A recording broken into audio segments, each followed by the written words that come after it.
Assalamualaikum warahmatullahi wabarakatuh.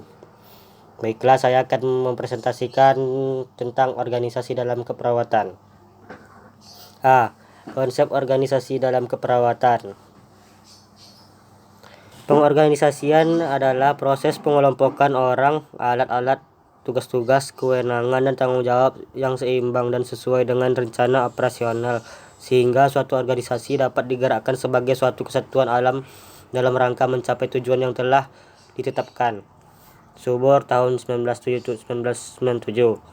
Pengorganisasian meliputi proses memutuskan tingkat organisasi yang diperlukan untuk objektif divisi keperawatan, departemen pelayanan, atau unit. Setiap unit harus melalui tipe pekerjaan yang langsung dilakukan terhadap klien macam perawat sesuai dengan pekerjaan, serta jumlah pengelola atau supervisi yang diperlukan menurut Swanborg tahun 2000. Kekuasaan. Yang kedua, kekuasaan. Kekuasaan merupakan kemampuan untuk mempengaruhi orang lain agar bersikap sesuai dengan harapan seseorang.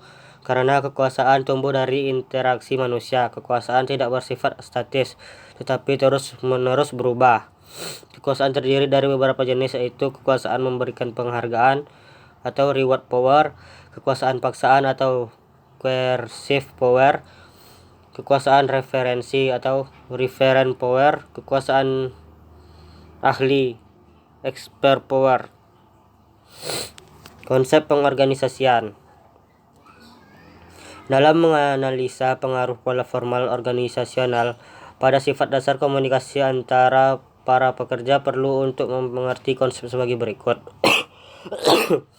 Yang pertama, peran. Peran diartikan sebagai suatu set perilaku dan sikap yang diharapkan dari seseorang oleh mereka yang berinteraksi dengannya. Peran seseorang diartikan oleh harapan-harapan orang lain.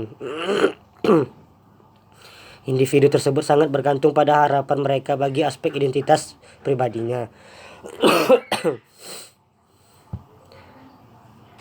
2. Status. Konsep status berhubungan erat dengan konsep kekuasaan. Status dapat diartikan sebagai urutan penganugerahan suatu kelompok kepada seseorang yang sesuai dengan penilaian mereka atas pekerjaan dan sumbangsihnya.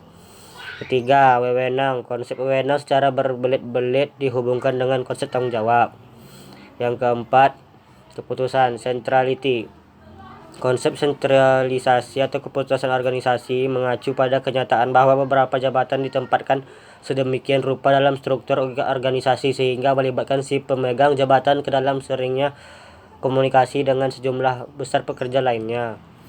5. Komunikasi. Semua pekerjaan dalam sebuah kelompok manusia dilakukan melalui dan karena komunikasi antar pekerja. Komunikasi biasa diartikan sebagai pengiriman informasi dan opini antar manusia. Yang terakhir, fungsi pengorganisasian dalam keperawatan. Yang pertama, bidang pendidikan keperawatan. Menetapkan standar pendidikan keperawatan, mengembangkan pendidikan keperawatan berjenjang lanjut. Yang kedua, bidang pelayanan keperawatan, menetapkan standar profesi keperawatan, memberikan izin praktek.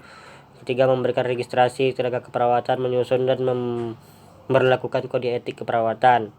3. Bidang iptek, merencanakan, melaksanakan dan mengawasi riset keperawatan, merencanakan, melaksanakan dan mengawasi perkembangan iptek dalam keperawatan. 4. Bidang kehidupan profesi, membina mengawasi organisasi profesi, membina kerjasama dengan pemerintah, masyarakat, profesi lain dan antar anggota, membina kerjasama dengan organisasi profesi sejenis dengan negara lain, membina, mengupayakan dan mengawasi kesejahteraan anggota. Baiklah, itulah hasil presentasi dari tugas saya tentang organisasi dan keperawatan. Lebih dan kurang saya mohon maaf. Wassalamualaikum warahmatullahi wabarakatuh.